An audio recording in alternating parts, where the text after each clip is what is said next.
Bonjour à tous, aujourd'hui je vous fais une vidéo consacrée au pain, donc le pain P-I-N, pas P-A-I-N, suite à mon article paru dans le magazine Alternative Bien-être de mars 2020 et qui s'intitulait « Le pain, un conifère à redécouvrir ». Alors en fait, en herboristerie, il y a 4 sous-produits du pain qu'on vend et que normalement vous connaissez. Donc il y a déjà les bourgeons de pain. J'en profite pour vous dire que c'est un abus de langage en fait de demander des bourgeons de sapin. Souvent en herboristerie on nous demande ça. Les bourgeons de sapin ils sont jamais récoltés en fait. Ils servent pas à grand chose d'un point de vue médicinal. C'est toujours les bourgeons de pain qu'on récolte. Donc le pain sylvestre, il y en a deux. Il y a le pain sylvestre Pinus sylvestris. Et il y a le pain maritime, Pinus pinaster. Dans le pain sylvestre, on va exploiter deux choses, donc les bourgeons de pain, que l'on consommera plutôt sous forme de tisane. Alors souvent, la vedette lui est volée par le thym ou par les feuilles d'eucalyptus qui sont davantage connues pour justement leurs propriétés balsamiques et respiratoires. Balsamique, ça veut dire que ça va fluidifier les sécrétions bronchiques, ça va être expectorant, ça va aider à la respiration, ça va être un bon antiseptique bronchique et donc ça va permettre de combattre les germes des infections hivernales, mais justement pour renforcer l'efficacité d'une tisane d'eucalyptus ou de feuilles de thym, n'hésitez pas à y adjoindre des bourgeons de pain pour justement encore plus d'efficacité et un divin parfum qui vous transporte direct dans les Vosges.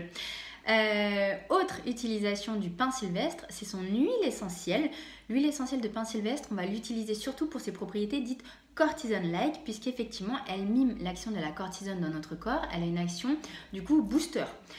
Donc c'est pas mal quand on a les surrénales un peu fatiguées, qu'on est dans des états de fatigue nerveuse, psychique, fatigue sexuelle aussi, on a une libido dans les choux. L'huile essentielle de pain sylvestre, on dit qu'elle est neurotonique, en fait, elle va davantage booster. Elle se synergise très bien avec une autre huile essentielle qui est cortisone-like, c'est celle d'épinette noire. Et du coup, pour les utiliser, on en met en général 2 gouttes de chaque dans une petite cuillère à café d'huile végétale, de noix d'abricot ou une autre.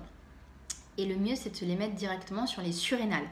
Le problème, c'est que les surrénales, il y a plein de gens qui ne savent pas où c'est. Donc les surrénales, en fait, c'est dans le dos, là où je sens plus les côtes flottantes de part et d'autre de la colonne vertébrale. Mais parfois, c'est compliqué de se le mettre à cet endroit-là. Et donc, l'astuce plus simple, c'est tout simplement de se le mettre sur les avant-bras, en fait.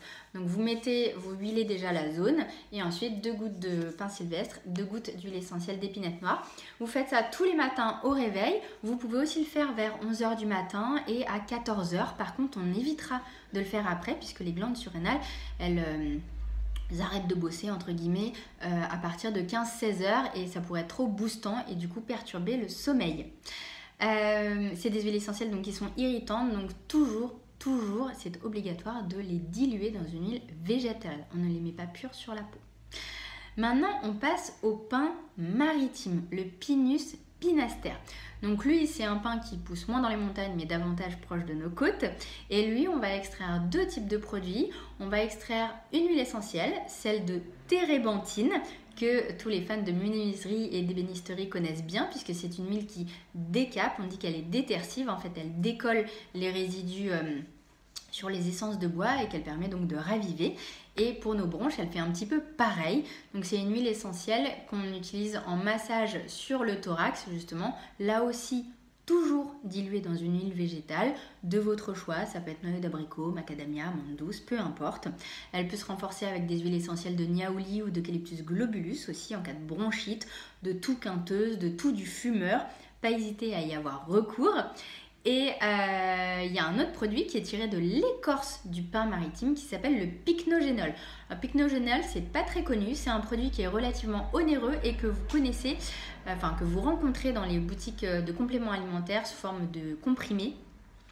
Le pycnogénol, c'est à la fois un antioxydant et il est très bien pour la sphère cardiovasculaire puisqu'il va permettre d'avoir une action anti-inflammatoire et assouplissante de la paroi des vaisseaux.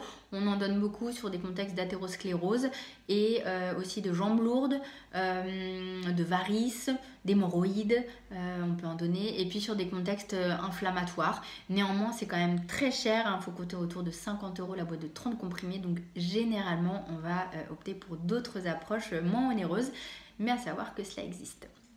Le pycnogénol et les bourgeons de pin, ils n'ont pas de contre-indication majeure. Tout le monde peut les consommer, il n'y a pas de souci.